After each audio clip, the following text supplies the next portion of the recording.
مسلمان حجابدار بود.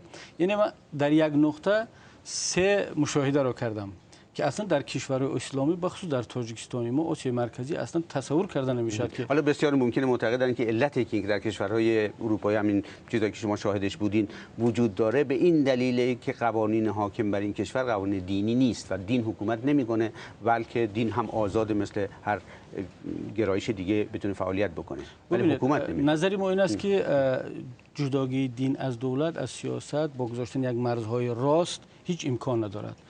مناسبت دین و دولت، دین و سیاست از نگاه ما باید طوری باشد تقریبا مثل موجهای دریا که جای میبینید که یک قسمتی از موج رفته به عمق پیش رفته، جای دیگر قفا نشسته. زیباییش هم در همین است و اون گرمانی هارمونی که در داخل این موجها است از اون است که داوطلبانه یک طرف باید خودش مرز خودش رو معین کند، مشخص کند چی دون باشد چی دولت و اون بگه خب جایگاه ما از نگاه ما این است.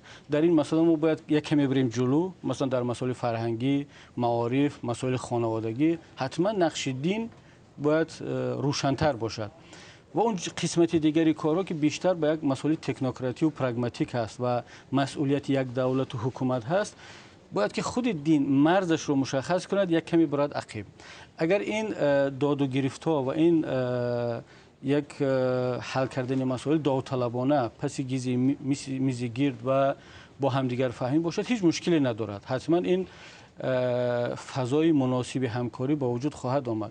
ولی اگر ما بخوایم که نه از طریق قانون یا با سلطه یکی از جانب‌ها چی دینی باشد چی سکولار ما این مرز رو مشخص کنیم و این مرز خیلی هم روشن و راست باشد، اصلا این شکستنی است، به دست آمدنی نیست و یک کاری بیهوده است که همیشه در از عقب آن اعتراض هست و تشنج است. شما تا چه اندازه به اسلام به عنوان هویت تاجیکی نگاه می‌کنید؟ می‌دونید که بعد از استقلال مسئله هویت در تاجیکستان یک مسئله بود، نمی‌دونم شاید هنوز هم باشه این مسئله هویت.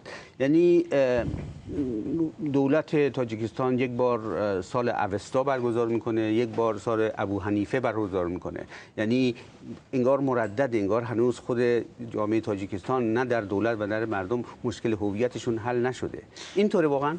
ببینید ما واقعا در جستجوی هویت هستیم، هم در بین مردم و هم ساختار دولتی. اونه که ما از اوستا برمیگردیم به آریایی، از آریایی به زردوشت، از زردوشت به ابو حنیفه، این بازگوی اون است که ما واقعا در جستجوی هویت هستیم و بالاخره بعد این همه جستجو و تلاش های زیاد از یک کنج پریدن به کنج دیگر، اکثریت نخبگان سیاسی و فکری تاجیک به این نتیجه رسیدن که ما باید هویت خود را در اسلام جستجو کنیم و نظر شخصی ما هم این است که تاجیکستانی رو بدون اسلام نمیشه اصلا تصور کرد، چون پیدایش خود ملت تاجیک به نام تاجیک، ما قبل از تاجیک رو داشتیم باختری و سغدی و پارفیاگی و دیگران رو داشتیم، ولی پیدایش خود ملت تاجیک در نتیجه این همایش های یک چند قوم این محصول اسلام هست.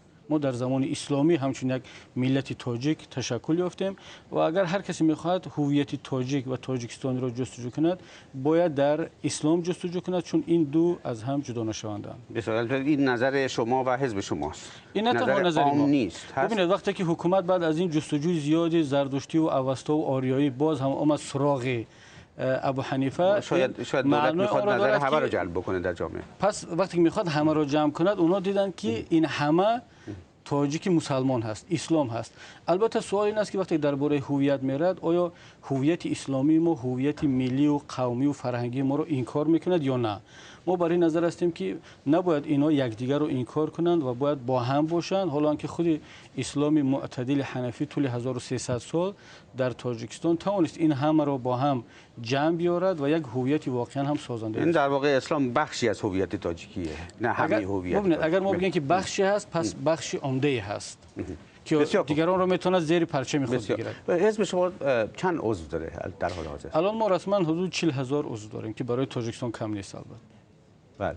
و شما امیدوارید که مثلا طی 5 سال آینده چقدر اضافه بشه؟ چند ما برنامه هم داریم که حداقل در این تا سال 2015 از 150,000 بیشتر، بین 150 تا 200,000 عضو حزب داشته باشیم که این برنامه اصلا عملی شدنی است، این مشکلی نداره. چرا فکر می‌کنید عملی شدنی؟ این خیلی آمار بسیار بالاییه. چون وقتی ما برنامه تازه رو برای مردم معرفی کردیم، به خصوص جوانان و دانشجویان که الان آمدن سراغ حزب ما واقعا در این انتخابات گذشته احساس کردیم حتی غیر منتظره خودمون که جوانان و دانشجویان خیلی هم با ما همکاری کردند و الان این دیگر مسئولیت رهبریت حزب است که جوابگوی نیازها و خواستهای مردم باشد.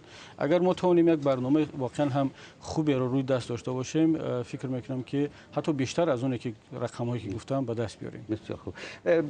سر جریان جنگ‌های داخلی در تاجیکستان که منجر به یک صلحی شد که شما هم در مذاکرات اون صلح شخصا حضور داشتید. بله، ما به حیث یاور رهبر کمیسیون چه چیزی باعث شد که این صلح به دست بیاد؟ چون در مقاطعی به نظر می رسید که صلح امکان پذیر نیست و این جنگ داخلی به شدت و حدت خودش ادامه داشت. چه چیزی، یعنی بیشتر سازش از جانب حزب شما بود یا دولت بود؟ چه بود که سبب شد این صلح به دست بیاد اون موقع؟ ببینید، وقتی هر دو طرف واقعا این نکته را درک کردن که با راه نظامی نمیشد یکی را مغلوب کرد، هم دولت به این نتیجه رسید و هم اپوزیسیون، و درک کردن که بهترین راه این گفت و شنید است و خیلی تعجب آور است بعد این همه جنگ های سخت و خونین وقتی که اولین دعوت برای صلح به میان گذاشته شد، خب دیگه سراغ آن نریم که این دعوت رو اول کی کرد.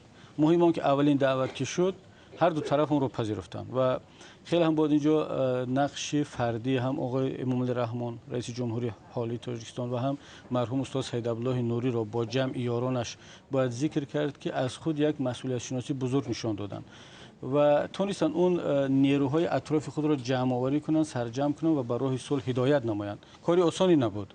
همونطور که جناب عالی فرمودید ما هم جز این روند بودیم، اگرچه در سطح دوم، ولی خودمون احساس میکردیم چه دشواری هایی دارد روند صلح که هر لحظه میتونست از این ماجرا بیرون شود، ولی باز هم خودگذشتگی به خاطر ملت و دولت و باقی ماندن این کشور و ملت هر دو طرف گذشته ها کردن.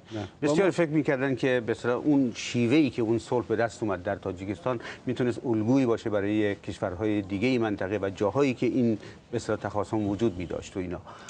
شما فکر میکنین این الگو رو شما واقعا ارائه کردید؟ بله، ما همچون صلح ارائه کردیم. ولی اگر ما میتونستیم در مرحله بعدی صلح واقعا یک جامعه پیشرفته مدنی و به اصطلاح ما تاجیک‌ها شهروندی اگر بسازیم، این الگو بیشتر میشد. ما همچون صلح یک الگوی داریم، هنوزم در اختیار ما هست، میتونیم اون رو به دیگران معرفی کنیم، ولی متاسفانه نتونستیم در مراحل بعدی طبق آن ارزش‌ها و خواسته‌های مردم که در سندهای صلح ثبت شده بود یک جامعه دیگری بسازیم که واقعا جامعه دموکراتیک باشد، انتخابات‌های آزاد و شفاف باشد، مردم بالاخره در اداره دولت سهم داشته باشند، رسانه‌های خبری آزاد باشد. این مشکلاتی که الان ما اطرافش صحبت میکنیم بین دین و دولت و اپوزیسیون و دولت از بین برن.